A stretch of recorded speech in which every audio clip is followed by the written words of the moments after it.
Oi, gente. Cuca, o técnico do Corinthians, pediu demissão após pressão da torcida por causa de uma condenação de estupro coletivo na Suíça em 1989, né? Ele não estava inclusive com outros jogadores de futebol que também foram condenados. As condenações não foram iguais dos jogadores. Eu tenho algumas coisas a falar sobre esse episódio. Tem muita gente nos comentários, nas redes sociais, minimizando esse fato, né? A condenação dele. E se esquecem que o sêmen de Cuca foi encontrado no corpo da vítima, que é dito não só pelo advogado, mas por reportagens também lá na Suíça, que tiveram acesso aos atos, né? Não tem acesso a toda a documentação, porque a identidade da vítima é preservada, não é? Para evitar que ela seja, enfim, que ela sofra com isso, até porque parece que ela teve uma tentativa de suicídio depois desse episódio trágico, não é? Mas ela, segundo o advogado, ela identificou o Cuca como um dos que perpetraram o crime e também tem essa prova material. Se trata de uma menor de idade que passou por isso, né? E aí tem várias coisas que muita gente questiona, mas o Cuca não foi técnico de outros clubes? É bom lembrar que quando ele foi técnico, por exemplo, do Atlético Mineiro da segunda vez, essa história foi lembrada. Essa história foi lembrada, tiveram questionamentos, mas a pressão foi maior agora. Por quê? Porque o Corinthians tem um dos lemas, respeita as minas. O Corinthians tem um histórico recente de luta antifascista, contra o machismo. Como o Corinthians tem esses lemas e essa mobilização, a pressão da torcida corintiana para fazer valer esses princípios é maior. É maior. E por isso que a pressão foi maior sobre o Cuca. E também os tempos mudaram, não é? Na década de 80, a sociedade brasileira continua sendo machista, mas o machismo era muito mais naturalizado nos anos 80, nos anos 90, do que é hoje. Né? O discurso de que a mulher estava vestida de forma provocante e ela pediu era muito mais comum naquela época do que é nos dias de hoje. Quando alguém diz isso nos dias de hoje, se aponta, isso é machismo. Isso não autoriza o homem a fazer nada. Hoje em dia, a sociedade evoluiu, felizmente, e as pessoas não aceitam mais esse tipo de discurso machista com tanta facilidade. Mas aí alguém poderia dizer, mas peraí, André, tiveram emissoras que contrataram o Cuca mais recentemente, em 2018, e o discurso já tinha se modificado. Isso mostra que determinadas emissoras e que determinadas instituições não abraçam esses princípios com tanta força, que há uma certa dose de hipocrisia nessas emissoras, né?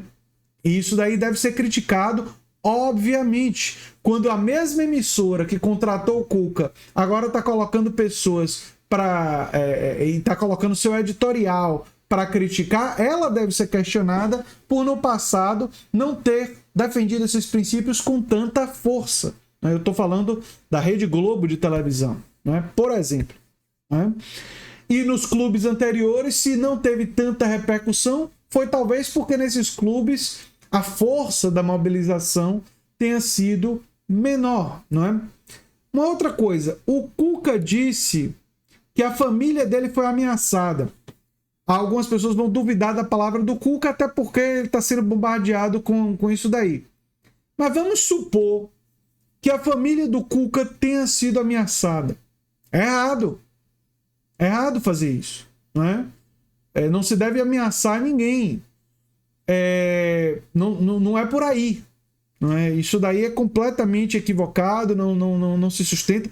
Pode-se criticar a companheira do Cuca, a esposa do Cuca, se ela foi, digamos assim, ela deveria ter tido uma posição mais firme contra isso. Aí é no âmbito do debate.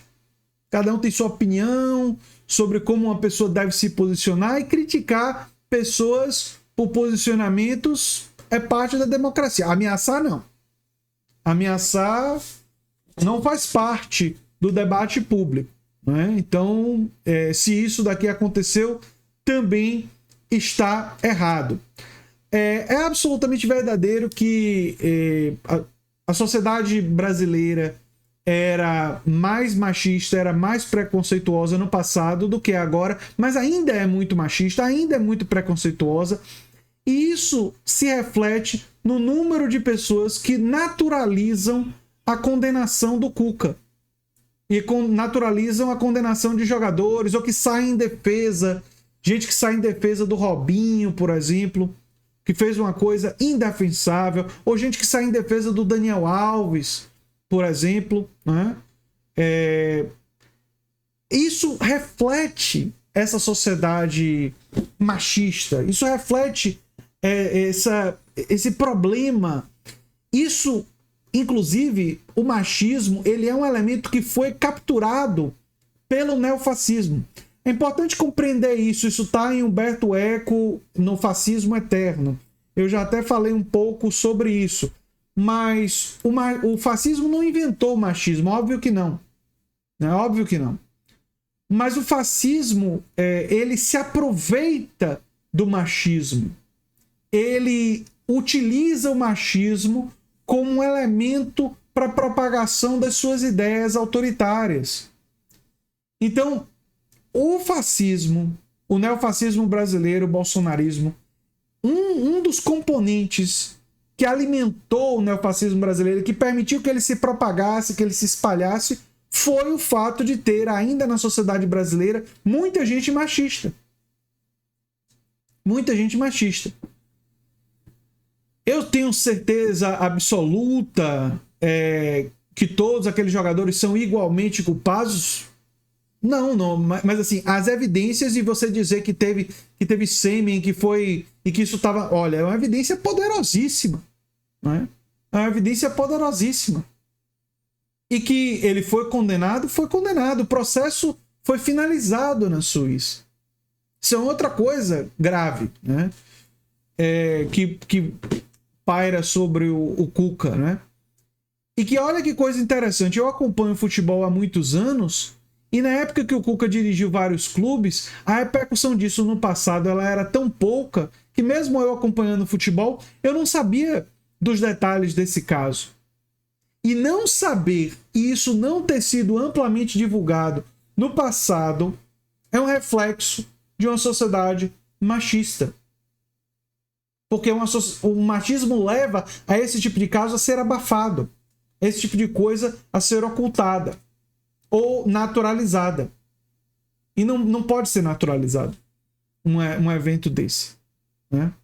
Esse tipo de coisa não pode ser de forma alguma, sob nenhuma hipótese, naturalizado, né? E eu entendo perfeitamente a pressão da torcida corintiana pela saída do Cuca, que acabou resultando em sua saída. E é um sinal de uma sociedade que não vai mais tolerar esse tipo de coisa, não importa se isso aconteceu há mais de 30 anos atrás. Importa que foi uma coisa muito grave pela qual o Cuca foi condenado. E se ele quer tirar isso da biografia dele, ele tem que ir lá na Suíça e lutar contra isso. Vai fazer isso? Vai correr o risco, eu não sei se prescreveu totalmente ou se isso pode ser retomado. Enfim. Mas isso vai estar, esse elemento na biografia dele. E ele vai levar para todo clube que ele for. Eu acho até que com essa demissão ele deve estar se aposentando. Eu imagino que esteja se aposentando. Mas o que acho que fica de positivo para a sociedade brasileira é para a sociedade brasileira enfrentar os seus próprios problemas e os seus próprios elementos problemáticos na nossa sociedade. Nos anos 80, nos anos 90, como lembrou Mauro César, jornalista, era muito comum mulheres que iam no estádio serem molestadas simplesmente por serem mulheres. Isso é misoginia, isso é machismo. E a sociedade brasileira tem melhorado em relação a isso. Mas a verdade é que nós temos que melhorar muito. Temos que evoluir muito nesse tema. Eu sou André Teixeira Jacobina, o canal é a Nova Máquina do Tempo. E se você gosta do que a gente faz, se inscreve, dá um like, compartilha. Quem sabe se torna membro ou apoiador do canal. Quem sabe faz um dos nossos cursos. Um abração e até o próximo vídeo.